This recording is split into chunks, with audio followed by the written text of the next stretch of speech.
Well, good morning. It is a bright, sunny day, and I am in the 2023 Land Rover Range Rover Sport P440e PHEV. And I needed my phone to remember that name. It's very long. But contained within that name is Land Rover's second go at a PHEV on the Sport platform. This one's all new and much improved over the previous generation. Some questions I will be answering in this review are, is the PHEV option worth it over the standard Range Rover Sport? And what is it like to drive?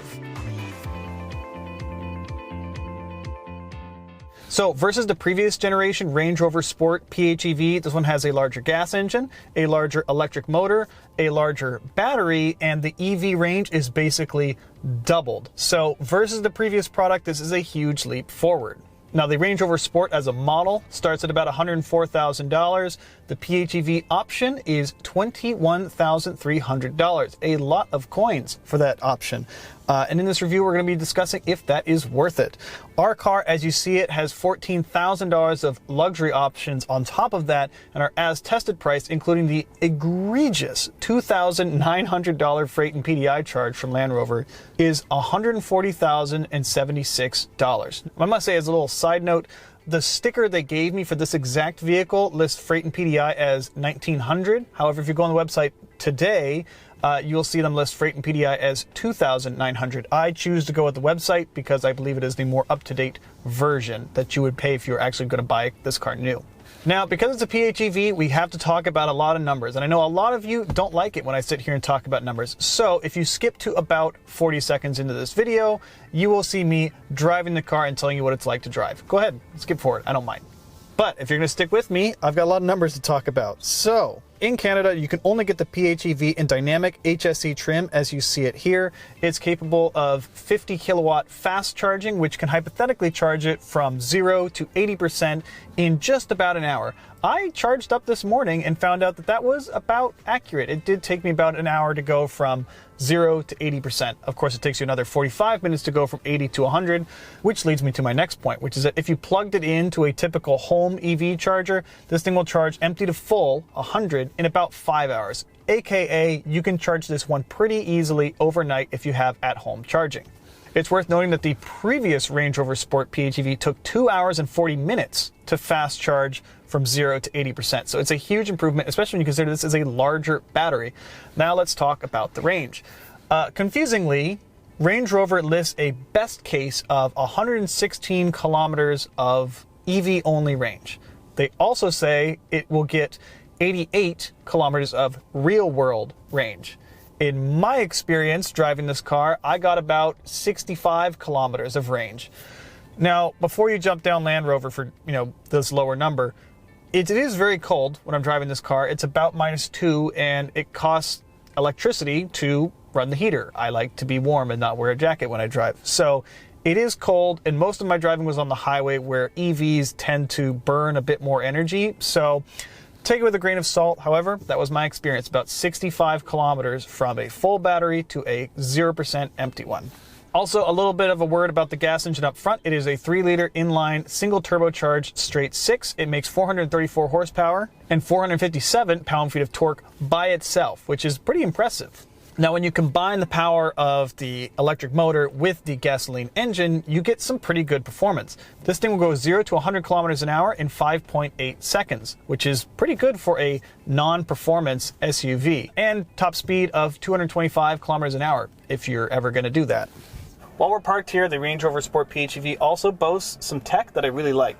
If I, for example, put it into reverse, I can not only see around the vehicle, but I can also see underneath it. I don't know how they do that, but it looks at the terrain under the vehicle so I can see if there's rocks, ruts in my way, or, a forgotten child's toy. I really like that. Okay, now it's time to get on the road. I'm going to put it in drive, and as you'll notice, we are parked in the middle of a snowbank. So this is going to be the most off-roading this vehicle probably sees. I'm going to put it into grass, gravel, and snow mode and get out of the snowbank.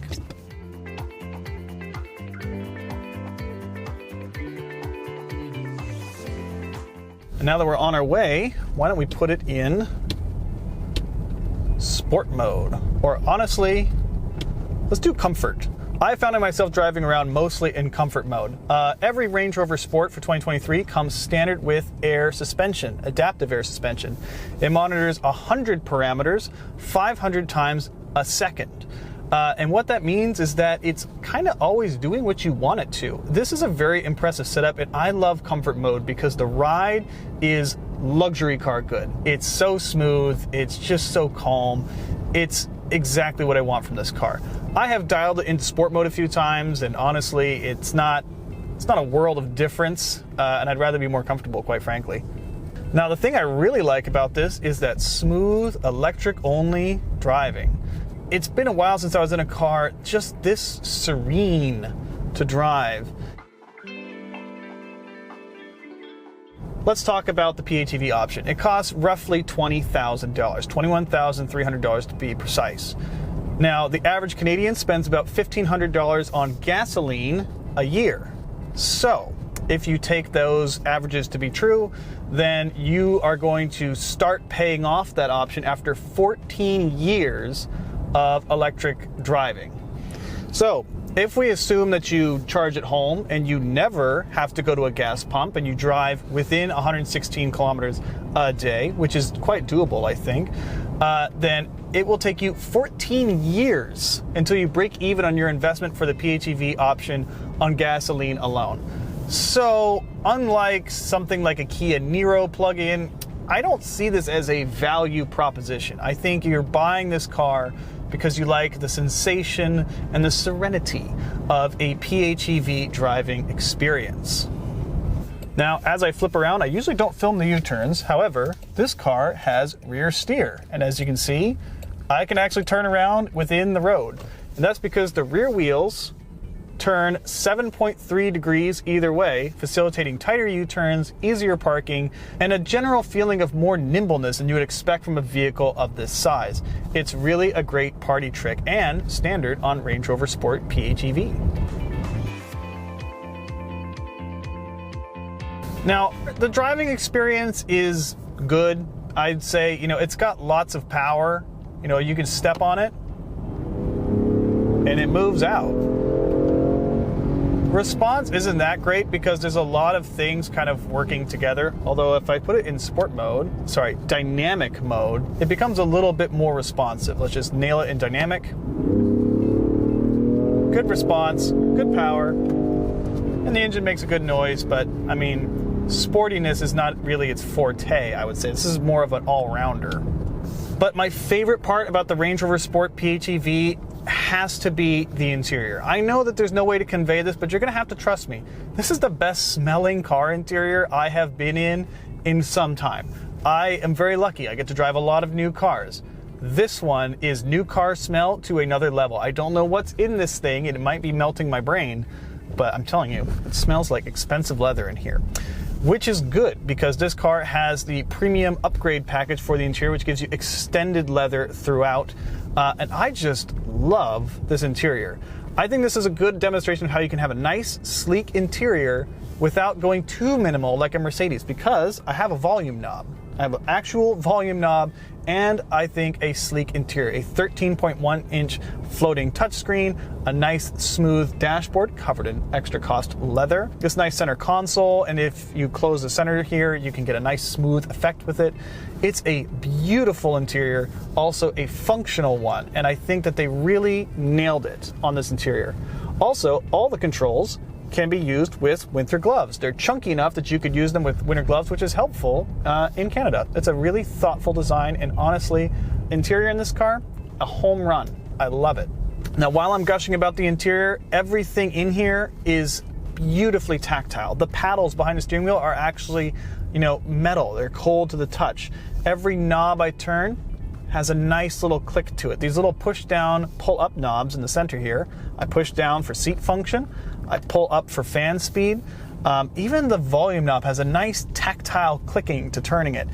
A lot of effort went into making this car feel premium, and it works. They really nailed the details here. I can't say enough good about this interior, except I haven't even told you about the seats yet. The seats are superb. They're actually so soft. I'm so used to like hard German luxury seats that these pillowy luxurious leather seats are just such a refreshing take. It really does feel like a car that I could hop in with a warm coffee and drive all the way to Moncton if I had to. I like that the wireless phone charging goes well with wireless Apple CarPlay and Android Auto. And it's got a really great integration of Apple CarPlay. I haven't seen a smoother integration yet. It's just seamless. I like that you have this permanent bar on the side, which allows me to toggle between Apple CarPlay and vehicle functions. It's really thoughtful. Is the interior perfect? No. There's one glaring flaw in it, and it's this shifter. It's covered in like a suede kind of material, but this tester only has 2,500 kilometers on it, and it's already scratched up. If I went like this with my fingernail, I could put a permanent scratch in it. And for such a highly used touch point of the car, it's an oversight. There's so much nice leather everywhere I touch. There's even like this nice brushed aluminum here on the doors. They could have gone with something more durable and more premium for a part that you touch all the time. I'm not a fan of this shifter material.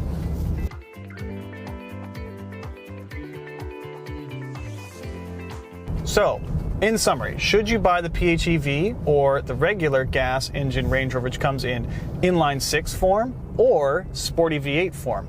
And that, I think, is purely a matter of preference. I will say that the PHEV is not a value proposition.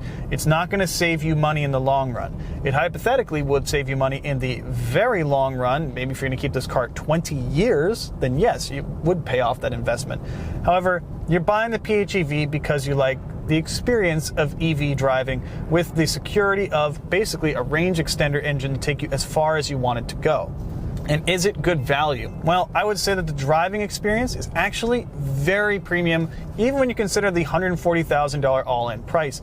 The smooth EV drive, the adaptive air suspension, and the premium interior that I love make this an elevated experience.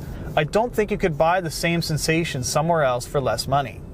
The technology is also a quantum leap forward from Range Rover's previous sport PHEV. It's got more power, it's got more range, and it charges even faster. All in all, if you're considering a luxury PHEV, I think this one should be near the top of your list. And for more plug-in hybrid news and reviews, don't forget to follow us on social media and Twitter. And for a full written review of this car, don't forget to go to Driving.ca and check it out. Also, don't forget to subscribe. I know that only 5% of you watching are actually subscribed to our channel. So go ahead and hit the subscribe button. It won't kill you, I promise.